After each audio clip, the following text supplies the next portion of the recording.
Daniel passed away, so you'll be returning to your family home, won't you? It's sad when a house becomes empty, so we will live there," my mother-in-law said with a twisted smile. After the funeral of my beloved husband, who passed away suddenly, it was his parents who hurled abusive words at me while I was still unsettled. I felt scared, but I corrected her misunderstanding. "Actually, this house has already been sold. My name is Holly. I work as an office clerk at a real estate company. The place where I met my husband Daniel was also my workplace. He was the brother of a male colleague, and as the two close brothers often visited the workplace, I became acquainted with them. Gradually, as we spent more time together, like having lunch, I was drawn to Daniel's personality and brightness, though I didn't consider him as a romantic interest at first.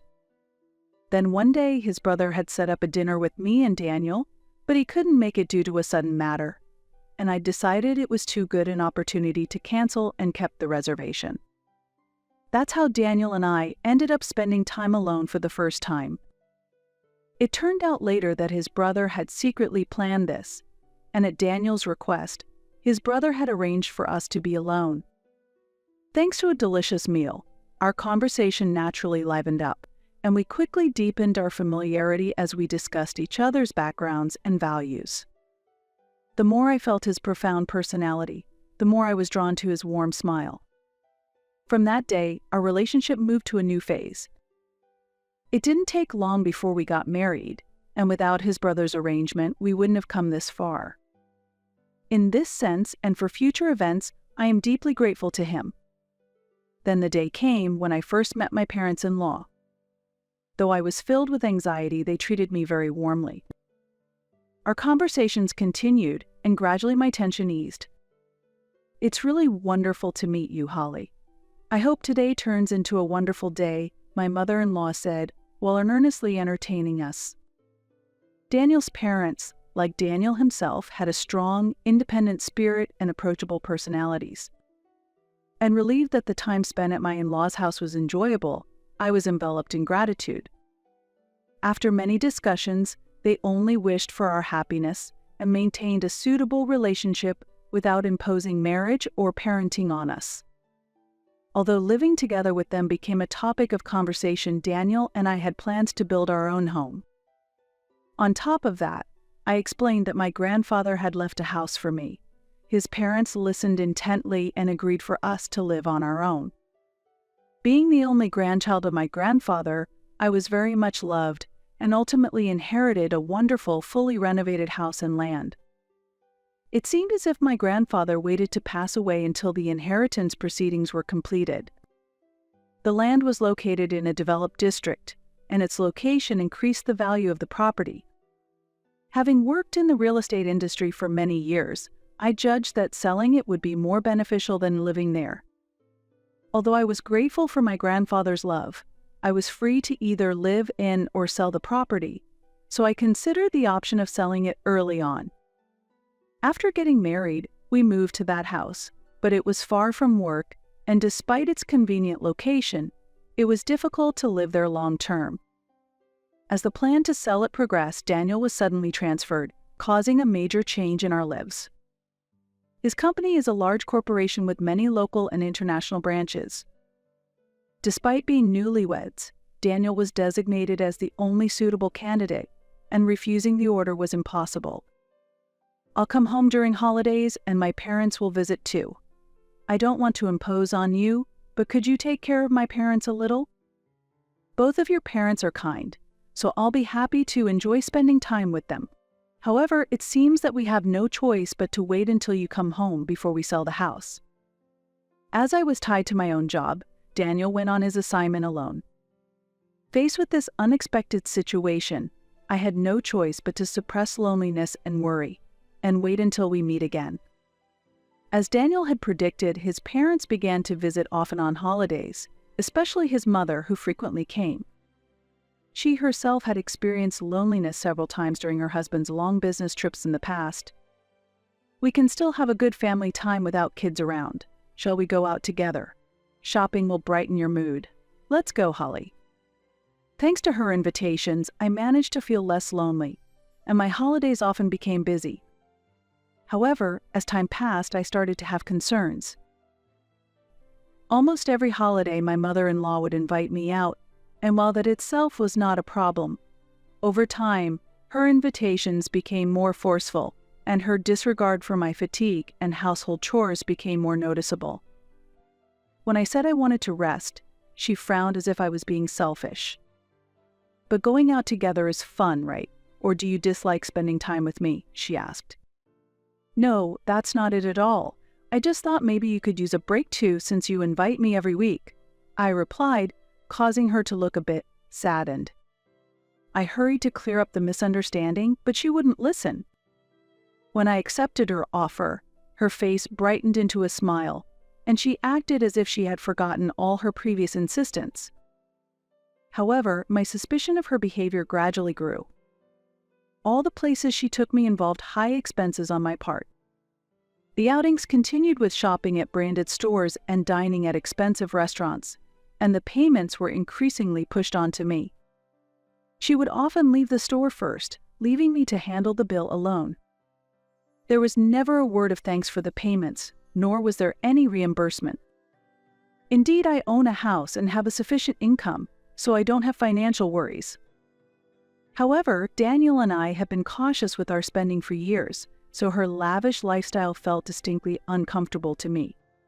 When both of my parents-in-law were together, the situation was even worse, as Daniel's father's presence only increased my burden. I knew this needed to be resolved, but I found it hard to discuss with Daniel. He had promised to come home every long weekend, but his duties at his new posting were incredibly demanding, and returning as planned was difficult. When I connected with him over a video call, he was concerned and said, "I heard from Mom that you've been going out every week. Are you okay? Do you have any worries?" His exhaustion was evident on his face when we talked. Thus, I hesitated to bring up the issue with his mother and ended up lying to him. "Your mom has been very kind to me. Take care of yourself too, Daniel. Don't worry about me. I'm fine," I said, but in reality, I quite couldn't refuse to pay for my parents-in-law's high expenses. Their demands grew stronger over time, and one day when I said I couldn't go out, they made an unexpected proposition. "Hey, could you lend us some money? Just a little." "You're asking me to give you money." "It's just a small amount. I've already made a reservation at the restaurant. I'm taking some friends, so can you pay the difference?" they requested. When I tried to refuse, I felt the situation might escalate and felt at a loss. Reluctantly, I decided to pay and open my wallet unhappily. I had resolved to never tell my husband about such situations. "Why don't you talk about it with Daniel?" When I casually asked his mother, she replied, "It would be unseemly to speak of such matters to Daniel," surprising me with her viewpoint. She feels that bringing up such topics with her eldest son is shameful, and that she should rely on me instead. I have already given up expecting anything from her, as her monetary demands have become a routine part of our interactions. When I simply pay what she names as pocket money, she stops taking me out forcibly. It was clear that this situation was escalating into a significant problem, but I was completely exhausted because conversations with her were not going well. Her actions became increasingly incomprehensible and bizarre day by day. During an unannounced visit, she looked around every corner of the house, making me feel like my home's privacy was being violated. "Did you inherit this from your grandfather? It's very nice. It's amazing that you have such luxurious things," she commented. Some of the furniture were antiques, my grandfather's favorites, and my mother-in-law seemed very fond of them, admiring them lovingly each time she visited. However, this is our home, the home of Daniel and me. I decided to confide in my husband about his mother's behavior.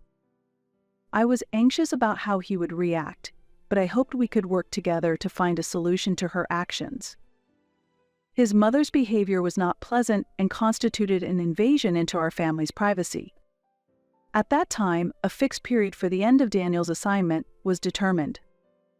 I believed that if I could endure a little longer, his return would put an end to the financial demands from my parents-in-law. A slight hope began to flicker in my heart. Daniel was working hard every day, so I encouraged myself to endure just a bit longer. I was looking forward to his return, but then an unexpected event occurred. What? Daniel has collapsed. He's at the hospital now. Shaken by the news, I rushed to the hospital immediately. Daniel suffered a sudden heart attack caused by overwork and passed away before help could arrive. My kind husband, who prided himself on his health, was suddenly taken by illness. I was unable to accept this reality, and the funeral passed in a blur of deep sorrow. Daniel's younger brother rushed over and took on many responsibilities. "Thank you so much. I appreciate everything you're doing for us," I said, and he replied, "It's all for my brother. Also, is everything okay with the house and land?" I nodded and responded, "Everything is perfect." As we cleaned up after the funeral, talking with him slightly soothed my heart. A few days after Daniel's funeral, his parents came to our house together. Clearly, the purpose of their visit was not to comfort me. "It's truly unfortunate that Daniel passed away so suddenly, but don't worry, we're here," said mother-in-law, strangely smiling. Moreover, she had prepared a truck filled with furniture and various belongings. I was speechless at the moment, engulfed in shock and confusion. It seemed as if they were preparing to move into my house without any discussion. I already knew the reason for their actions. "Could it be that you've been after this land?" I voiced my long-held anxiety. His mother smiled coldly and said, "The value of the land has really gone up. We've always wanted this house. Actually, the reason you could marry our son was this house. We agreed to the marriage because the inheritance was settled." Her words left me speechless with despair. "Are you saying you want to live here with me?" I asked. "What a foolish thing to say," his mother retorted. Daniel's sudden death was unexpected, but despite this, his mother had always intended to acquire the house. Daniel's parents were trying to take over the sovereignty of our home, assuming I would automatically leave. "Now that Daniel has passed on, you'll go back to your parents' home, right? It would be sad if the house were empty, so we'll live here," his mother said with a twisted smile. Despite feeling frightened, I corrected her misunderstanding. "Actually, this house has already been sold," I said. It was hard to suppress my laughter at her surprised face. At that moment, another moving truck appeared. "We came to help. Can we start bringing in the stuff?" asked the new movers, as the other truck was in the way, and burly workers began to assess the situation. The mover she had called also got out. With multiple trucks arriving and work being interrupted, Daniel's parents started to realize something was off. Even when pressured to explain the situation, the two were too confused to respond. Arguing would not solve anything. I regained my composure and calmly directed the trucks to be moved. "This house now belongs to a new family. The contract has been completed, so you cannot bring someone else's belongings here." Between the surprised expressions of the workers, a luxury car pulled up in front of my house. A wealthy-looking family emerged from the car. This land was no longer mine, they were the new owners.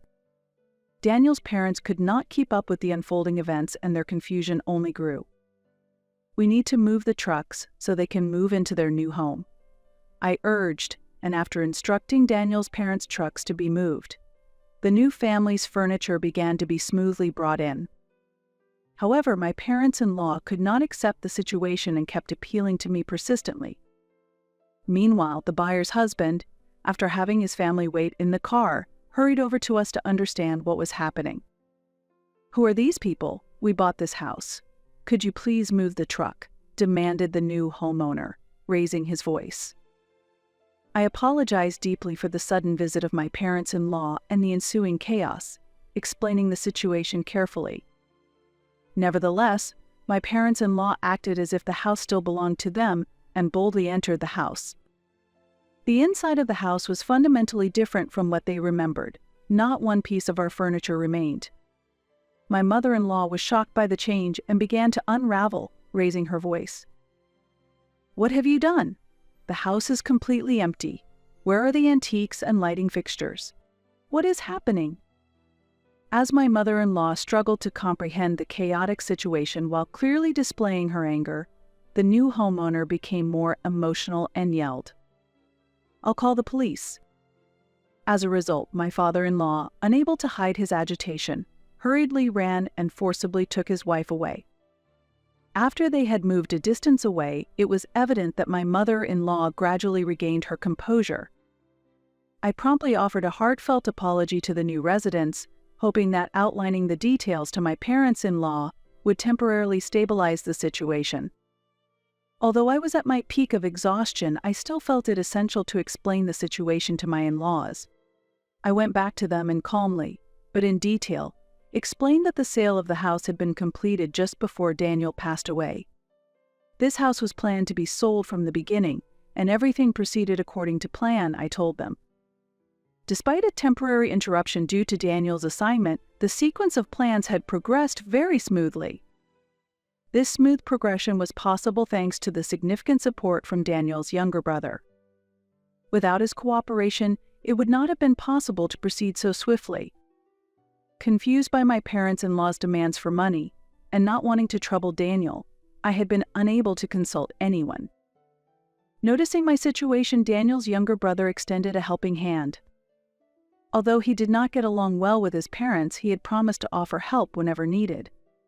Wanting to maintain a good relationship with Daniel and his parents, I decided to confide in his younger brother. He had also promised to keep things a secret. After hearing everything, he did not hide his anger towards his parents. He said that his brother Daniel was his only family, and I was also a family member to him.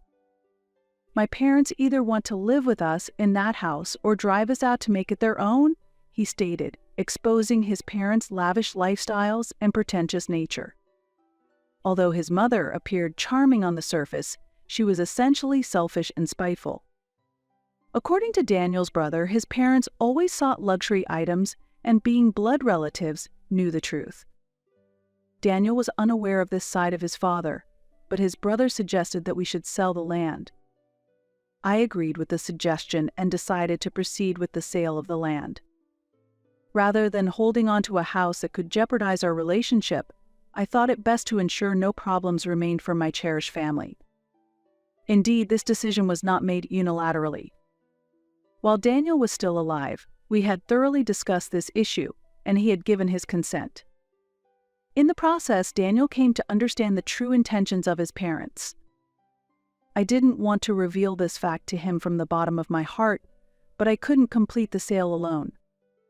Nevertheless, he understood my difficult feelings and firmly stated that he could not forgive his parents' actions.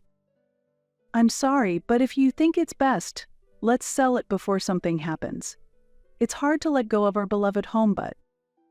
"No, if a problem is going to occur, I think my grandfather would have wanted to let it go," I replied. I decided to sell this land to protect our future together, rather than destroy our family relationship. Daniel's younger brother used his real estate expertise to find the best buyer. My remaining task was to quickly find a new home, move out, and manage everything without my parents-in-law realizing anything. This house was almost new and very well maintained, so it attracted a buyer quickly due to it being offered at a below-market price. I think this low pricing strategy worked well. As a result, the sale process went very smoothly, without any issues. The buyers were the new family who had just arrived, and they are now starting their new life in this house. Originally, I had planned to wait for my beloved husband's return to our new home. Daniel was also very pleased with the sale of the house, but the reality that he is no longer in this world is the only regret that deeply remains in my heart. Currently, the movers are very efficient and are quickly bringing in furniture. Their efficient movements are making this move even smoother. Even after Daniel's parents left, the moving process was progressing smoothly, and it seemed as though there were no problems for the new residents.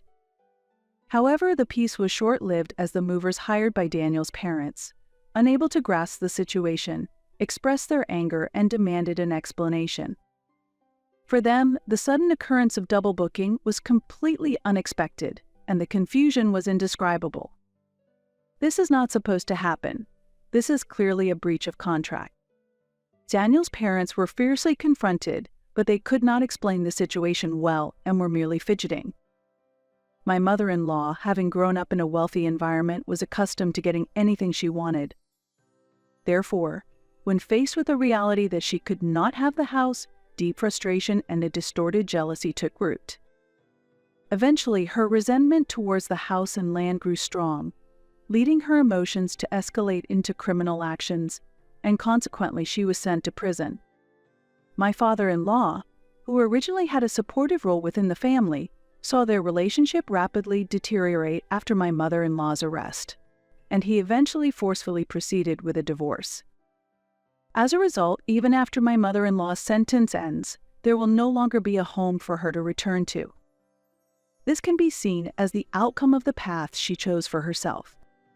Meanwhile, Daniel's younger brother, mourning his deceased brother, says, "I can bear it because my sister-in-law supports me, always encouraging me.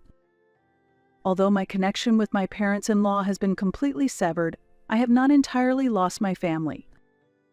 Believing that my late husband watches over me from heaven, I sincerely hope to continue living peaceful days.